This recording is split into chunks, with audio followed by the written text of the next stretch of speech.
রাজধানীর আলিয়া মাদ্রাসায় ছাত্রদল শিবিরের মধ্যে দফায় দফায় সংঘর্ষ চলছে। আমরা সেখানকার খবরাখবর একটু জেনে নিতে চাই। সহকর্মী মশিউর অনিক রয়েছেন সেখানে। অনিক, এই সংঘর্ষের ঘটনা কি নিয়ে, এই মুহূর্তের পরিস্থিতি কেমন দেখছেন সেটা একটু জানতে চাই। যে ঘটনাটা আসলে আমরা এসে দেখেছি সে ঘটনার ব্যাপারে প্রসঙ্গত বলতে চাই। এই মুহূর্তে আমরা আছি বকশীবাজারে এবং আমার যদি দেখি এই পাশটাতে হচ্ছে আল্লামা কাশারি যে রাদিয়াল্লাহু হল, অর্থাৎ মানে সরকারি মাদ্রাসা আলিয়ার যে হল, সেই হল সংশ্লিষ্ট অঞ্চলটাতে কিন্তু ঘটনাটা শুরু হয়। আমরা সূত্রবদ্ধ যেটা জানতে পেরেছি যে আসলে দুপুর 1টা নাগাদ এখানে এক পক্ষের কথোপকথনকে কেন্দ্র করে আরেক পক্ষের মধ্যে উত্তেজনা ছড়ায়। এর পরবর্তী মুহূর্তটাতেই আসলে আশেপাশের এলাকা থেকে দুই দলের, অর্থাৎ একটা দল অর্থাৎ ছাত্র দল এবং শিবিরের যে নেতাকর্মীরা আছেন, দুটো পক্ষে তারা অবস্থান নেওয়া শুরু করেন এবং দফায় দফায় তাদের মধ্যে কিন্তু সংঘর্ষ হয়।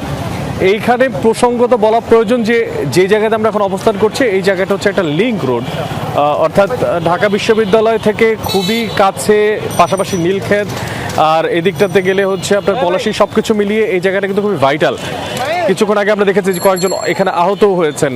ঠিক এই রাস্তা ধরে ওপারটাতে আমি যদি দেখানোর চেষ্টা করি তাহলে এই পাশটাতে দেখতে পাবেন যে যান চলাচল এখন কিছুটা স্বাভাবিক হয়েছে, কিন্তু কিছুক্ষণ আগেও কিন্তু এখানে যান চলাচল স্বাভাবিক ছিল না।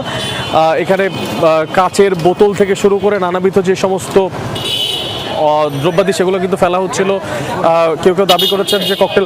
আমরা একটু সামনে এগোনোর চেষ্টা করি তাহলে আরও আমরা ভালো দেখাতে পারবো আপনাদেরকে যে এখনকার পরিস্থিতিটা আসলে কি। এই মুহূর্তে আমরা একটু দেখানোর চেষ্টা করব, সামনের পরিস্থিতিটা দেখানোর চেষ্টা করব। আমরা একটু সামনে আগাচ্ছি।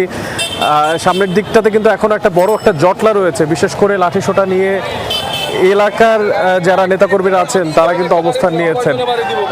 আমরা যেটা জানতে পেরেছি এখানকার যারা স্থানীয়রা আছেন তারা যেটা আমাদেরকে বলার চেষ্টা করেছেন যে একেবারে তুচ্ছ একটা ঘটনাকে কেন্দ্র করে এই সংঘর্ষের কিন্তু ঘটনা ঘটাচ্ছে। একটু জানিয়ে রাখতে চাই, আগামীকালকে 5ই আগস্ট এবং এই 5ই আগস্টের যে উৎসাহ উদ্দীপনা এবং নানাবিধ যে অনুষ্ঠান, সেই অনুষ্ঠানের মধ্য দিয়ে কিন্তু পালন করা হবে হচ্ছে এই দিনটিকে, এবং তার মধ্যেই কিন্তু এই ধরনের উত্তেজনা আতঙ্ক ছড়াচ্ছে।